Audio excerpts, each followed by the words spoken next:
Hi everyone, Cynthia Toussaint, Women in Pain Nation with a thought of the day. So I've been thinking about not being a victim, but instead as a woman in pain, taking control. Not only I've been talking about taking control of our pain, with things like distraction and the creative arts, but also taking control of, if you're like me as a woman in pain, you also deal with a lot of fatigue.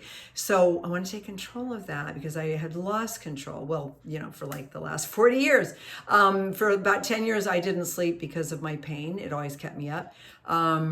And then for 20 years, because of getting fibromyalgia and chronic fatigue syndrome, I got maybe one night a week of restorative sleep. That was hell, gotta say. And then of late, it was really odd. It started with a virus about 2 months ago, but the virus went away after about 3 or 4 days.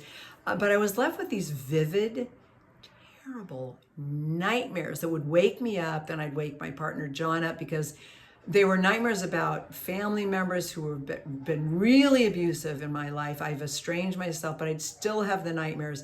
And I just had no control over them. And I was fatigued all day long, most every day. So I decided, okay, there's got to be a way to find control of this. And I tried a couple of things. And the thing that worked for me is I spoke to myself before I went to sleep, and I said, Cynthia, things like, I am not gonna have these nightmares tonight. I'm gonna take control of them. And I would tell myself all the ways that the nightmares made me sick and added to my bad health, and how good I was gonna feel once I didn't have the nightmares. So like 5 nights of doing this, the nightmares are gone.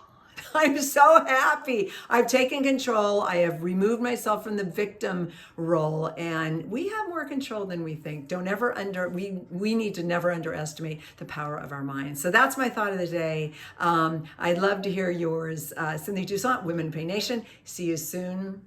Sweet dreams.